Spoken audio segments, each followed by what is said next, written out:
Hi everyone, it's Shannon and welcome to today's video. So today's video is kind of an extension of my best and worst cruise stateroom videos, which has really been a popular series on my channel, and I'm actually about to extend it, which is the reason why I did this video, because this is a lot of what I'm going to say in this video is what I kind of did the intro in every other video. So going forward, I'm just going to refer back to this video and then not kind of waste all that time in the beginning, because I don't think it's, I think a lot of people skip it. But if you are interested, this is about choosing the best stateroom for you and your family.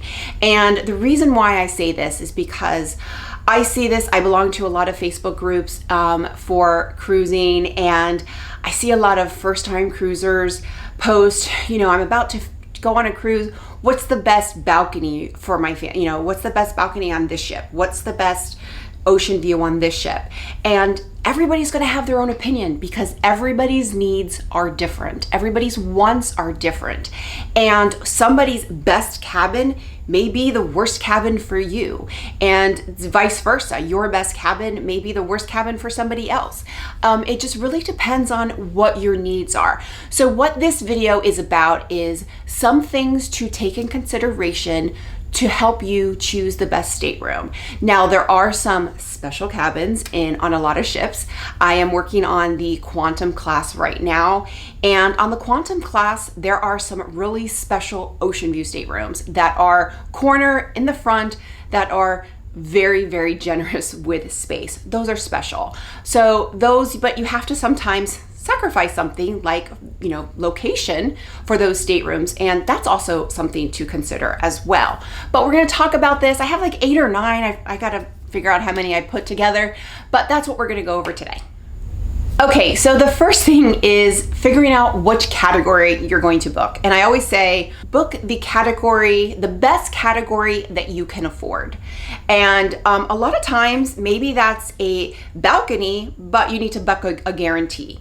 And know that with a guarantee, you're kind of taking Russian roulette. Our last couple sailings have been with guarantees, and we've done very, very well. However, we've also ended up in a handicapped accessible stateroom, which we don't mind, but a lot of people do.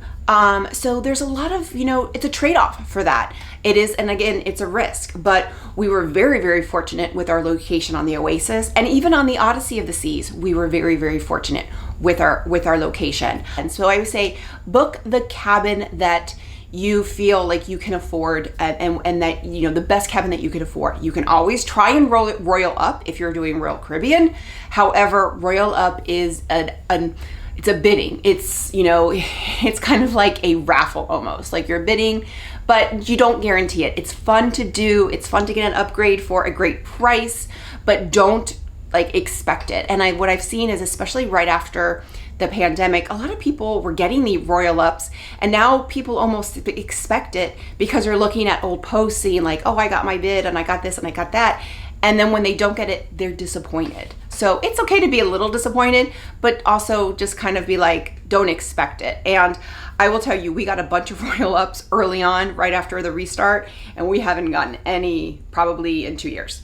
So it's been a while. So Royal Ups aren't happening for us, but that's okay because we booked the best stateroom for us, and, you know, Royal Ups, it is what it is.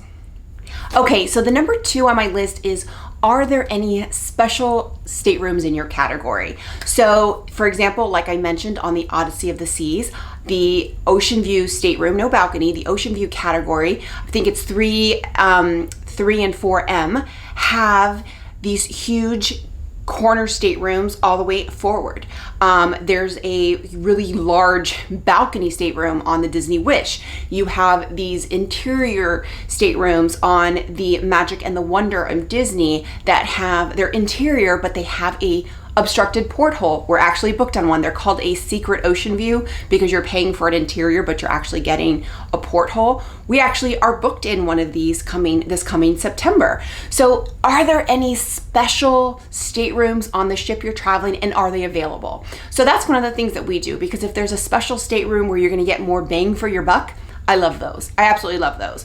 So that's one of the reasons why I did those videos. So I kind of highlight those particular cabins in those videos. So if you're going on a particular ship, just look for that video. I pretty much right now only have Royal Caribbean and Disney. All the Disney ships are covered except for the Disney Treasure, which I have not done yet. I'll wait till it gets closer. And then for Royal Caribbean, I've done the Voyager, Freedom, and Oasis class. I'm working on Quantum, and I'm about to do the Icon. So I still have the Utopia. So those are going to be coming in the next few weeks. Those are the ones I'm working on right now. So look at those videos. You can break them up. I usually have timestamps so you can look at the category. But are there any special staterooms? Now, a lot of times you may have to forego a location, and we'll talk about, you know, other things to consider too. Example, Odyssey, those are all the way forward. I personally don't like being all the way forward on the ship. However, for, you know, a very large, like almost the size of a junior suite stateroom at the price of an ocean view, I'll totally walk a little bit more for a week, totally. You know, and on the Freedom class, there is these spacious interior that are almost like a junior suite, and they even have a bathtub. So, which, you know, instead of a shower, I think it's an interior stateroom, but it has a bathtub. Those are like special staterooms. So, are there any special staterooms on the ship you're traveling and in a category that you can afford? And are they available? So that's the next thing I would look at. Okay, so let's say there's no special cabins in the ship or the category, or they're just not available. What's the next thing I'm going to look at? And that is going to be the location on the ship. Where am I specifically, where does our family spend the most time? For our family, we have a 7-year-old who lives in the kids club, whether it's the Disney Oceaneers Club or the Adventure Ocean on Royal Caribbean. He would rather spend the entire cruise in that kids club than anywhere else. So we know we're going to be going back and forth a lot. So one thing we try to do is to be on the same deck as the kids club, whether it's the Oceaneer Club or the Adventure Ocean, and then also be on the same side. So for example, on the Oasis, we were on the same deck, but it was all the way forward and we were aft, but it was very convenient. We could just walk all the way forward and it was very convenient. We didn't have to go up an elevator or go up any stairs. No, we did have to walk down the hall, but we were on the same deck, which was convenient, but we also were on a guarantee. So we were assigned the stateroom, but I'll get to why that was a great stateroom in a little bit later. But it was very convenient being on the same deck. When the first time we ever took our son on Royal Caribbean, we were assigned actually a handicap stateroom on the Symphony of the Seas. We were a guarantee there as well. It was only a 3-night cruise, but we were right next to the kids club. And he was 3. He was the first time going into Adventure Ocean Juniors. He was newly potty trained, and you know, we were concerned about accidents, so we kept checking in on him and taking him to the potty to make sure he didn't have any accidents. And it was very convenient to be so close because we were literally right next to the entrance. We were, I think, 166, but we were like so close to the entrance. So it was very, very convenient. That was fantastic. Same thing on the Odyssey. The Odyssey, we were assigned a stateroom and we were deck 11 right near the entrance of Adventure Ocean, which was fantastic. So for our family, we like being on the same deck as the kids club, whatever kids club it is, and ideally as close to the entrance as possible. Going on the Disney Magic in September, same thing. One of those things about that special, you know, secret ocean view stateroom is that it's near the Disney Oceaneers Club. So very, very convenient that it's on the same deck and not too far from the entrance. So very excited about that.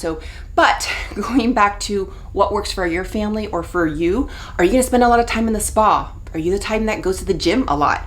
Are you someone that goes to Starbucks every morning and there's a Starbucks on the ship?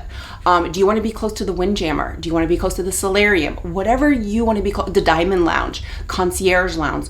If you are in a suite, but let's say the Oasis class, the Aqua Theaters, those are very, very far from the Concierge Lounge. beautiful suites, but they're also very, very far from the concierge lounge. And that's one of the perks of being in a suite. So, those are always things to consider as well. And I don't think people really take into consideration where you're going to be spending your time. So do you want to be near like the pool deck? Like, it's just, so where do you think your family is going to be spend the most time? For us, we would rather anywhere else. If we were picking our dream location, it would be as close to the entrance of Adventure Ocean as possible, just because we know we're going to be going back and forth with our son. But every person's different, every family's different. You have to just kind of figure out where you're going to be spending your most time. Okay, so another thing to consider, and this is where I'm probably in the minority, is that I like being near either the bottom deck or the top of the passenger deck. So for example, like for the Oasis class, that would be, I guess 14 or 6. So because I like being as close to the action as possible. So I know if I'm on deck 6, I'm right near the boardwalk. I can go down one flight to the promenade in the morning, very convenient. However, at deck 14, I'm like one flight up is the pool deck, and then same deck as Adventure Ocean. So I don't like being in between passenger decks. That's me. We just don't like being in between passenger decks because we like to be able to take one flight of stairs up or down, whether it's the bottom one or the top one, to get to something that we really want to do. But a lot of people are concerned about noise. So what I see suggested a lot is to pick a stateroom in between passenger decks. So that would be so that you have the deck below you and the deck above you are passenger decks, like 8, 9, 10. They're not gonna have the pool deck. A lot of people are concerned about being underneath the pool deck.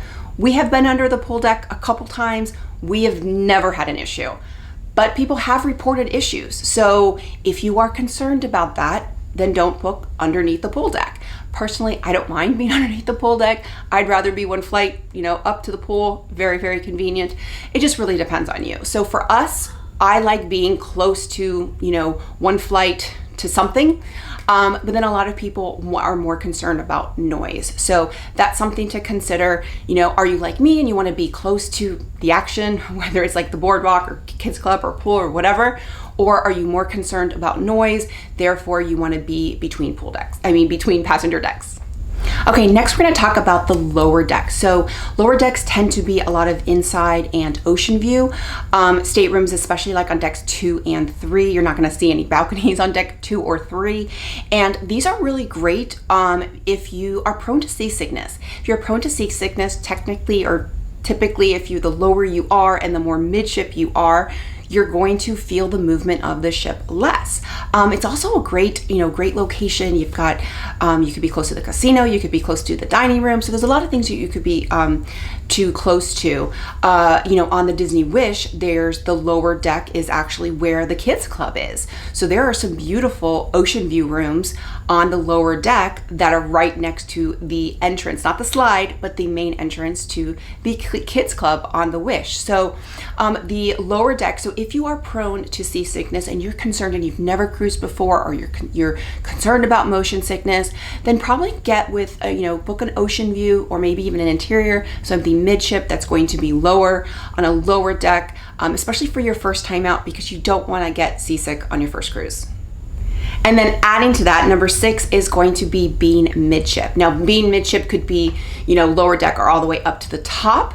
And typically the higher you get, the more expensive the cabin is going to be, even if it's in the same category. However, and especially midships tend to be the more desirable cabins. Now, a lot of people will like to be right midship. So in between the elevators, Royal Caribbean usually has 2 elevators. I know the original 4 Disney ships had 3. The Disney Wish only has 2. I've always cruised Royal Caribbean, so that was no problem for me. So a lot of times people want to be right in the middle of those two elevator banks. So that's, because that way you're equal distance to anywhere on the ship. So those are usually very desirable locations on the ship. So if that's kind of where you think you're going to be, that's something I will tell you that's not my preference, and I'll tell you why in a second. But a lot of people do like that, because if you want to be equal distance to the aft and equal distance to either elevator, you're going to go either way, then you're always going to just be equal distance. So that's something to consider if you want to be midship. But if you want to be midship, you probably got to book early. Now 7 is what I personally prefer, and actually my family prefers, and that is to be by an elevator and staircase. We would rather be a little forward or a little aft, somewhere in the middle, but close to the elevator and staircase, than be directly in between the two. And the reason why is just you're always just close to there. You can just literally walk out. We have been midship and we just don't enjoy it as much, because you always got to walk to an elevator. You always got to walk to the staircase. Whereas if you are right next to the elevator, whether you're forward or whether you're on the aft, you just walk out and then you can get wherever you're going. A lot of times if you're midship, even if you're going, like, let's say to the promenade, you're going to Sorrento's, you got to walk to the elevator either direction, and then you got to get in the middle, because so you're kind of walking like that. Where if you're right next to the elevator, you just kind of walk out, go to the elevator, and then just go. So a lot of times you're going to save more time walking if you're a little bit more forward, a little bit more aft, but you're right next to the elevator. So personally, I like being, as close to the elevator and staircase as I can get. Not everybody likes that. A lot of people are concerned about noise. We were right next to the elevator on the Oasis, and it was a full packed spring break cruise. We didn't have any problems with noise. So can't say that with every ship and every cruise, but again, it's not like a hotel. They're pretty separate. So we prefer to be by an elevator. Okay, so number 8 on my list is, are you looking for a hump cabin stateroom or one with a larger balcony? So this is kind of interesting, because a lot of ships, there's larger balconies that are just a regular category, but then like example, the Quantum class, they have a larger balcony category, both in, I think, the junior suite and in the balcony category. So you actually can pay for it. However, in some of the other categories like balcony, there are some larger balconies that you can get at the same price. So, but are you looking for that? Or do you like the hump? A lot of people like the hump because sometimes you're on an angle, and then a lot of people don't, because they're on an angle and you can see people and people can see you. So it really just depends. I've had a hump balcony and they're nice. It's not something I necessarily desire, but it's not something I don't like either. So I think they're great, but we are also not balcony people. A larger balcony for us is kind of lost on us.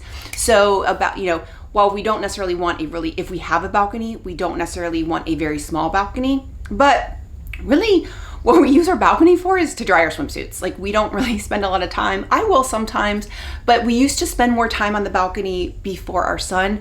Now we really just don't. So, again, I would rather have a larger stateroom than a balcony, but a lot of people are not like us. So that's just where you have to decide is, do you like a larger balcony? Do you plan on spending, like, maybe if you have like a 1-year-old who's going to be taking a lot of naps, you might be spending a lot of time on your balcony during nap time so that you can just kind of get away and get some nice fresh air. So it just really depends on you. But there's some great staterooms. I remember being on the Freedom and the Liberty. We were on one of those corner, I think it was 7708. That thing was huge. We had a regular stateroom, but the balcony was huge.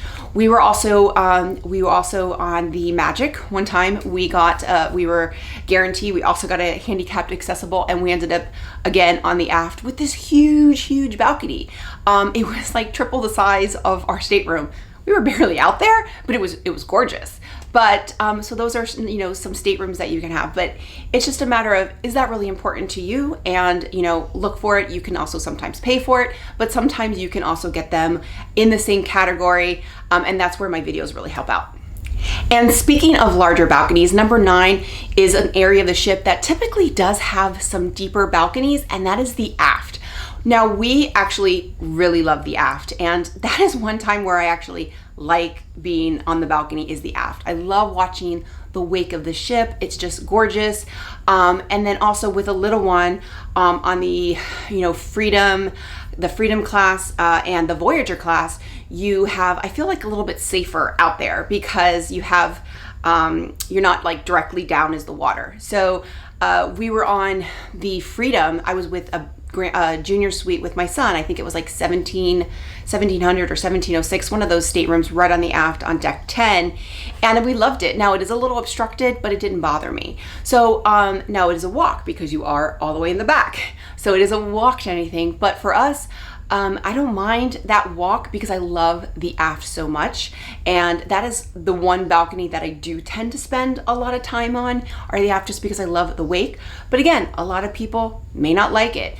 There have been reports of getting like soot, out there. I've been on the aft a couple times. We've never had that issue, but people have reported that. And a lot of people just also don't like the walk.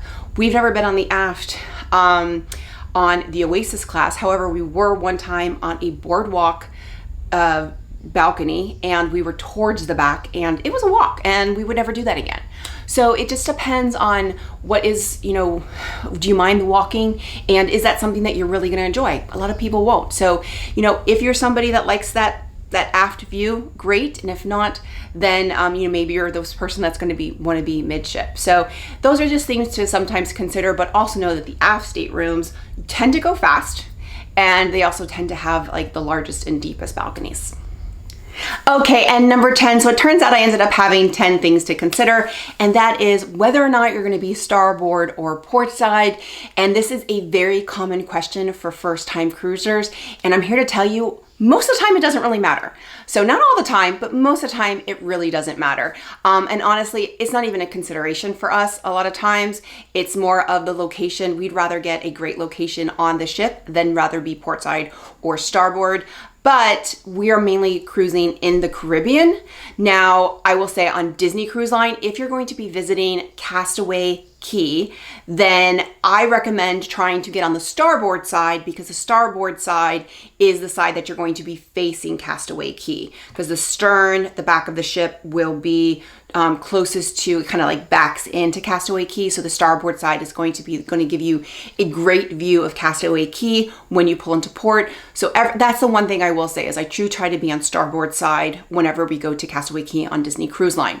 However, we are in the secret ocean view, and we're on port side, so we will have a view, and the view on the other side isn't bad. It's just that you're not going to get of the actual island. So, but we're going to have a port side, a little porthole of the ocean. Not a bad thing. Now I will say, now I've never been to Alaska. That's kind of a bucket list for us. We definitely want to go to Alaska, hopefully somewhere in the near future. But I did take some notes and I did a little research. And on Alaska, what they're saying is that if you are northbound, then you want to be on the starboard side.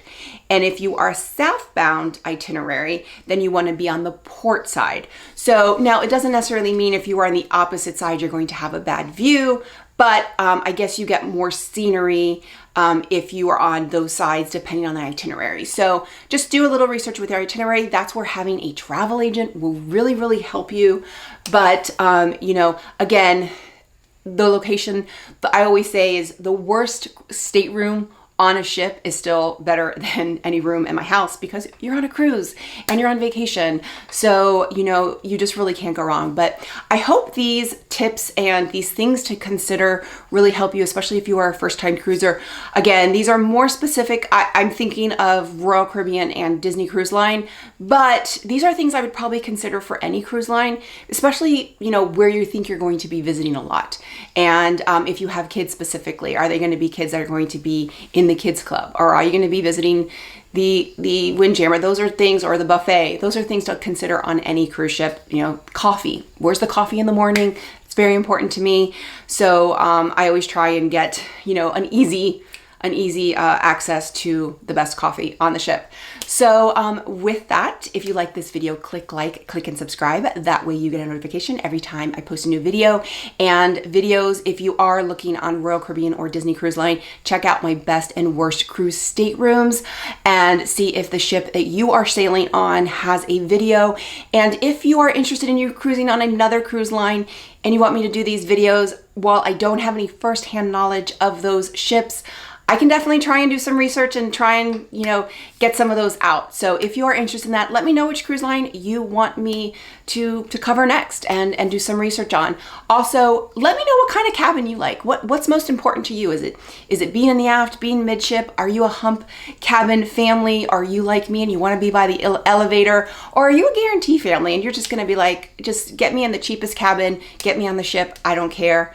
Or maybe you are a royal suite or Disney suite type, passenger. Let me know what are the things that you consider in the comments below. So with that, bye everyone.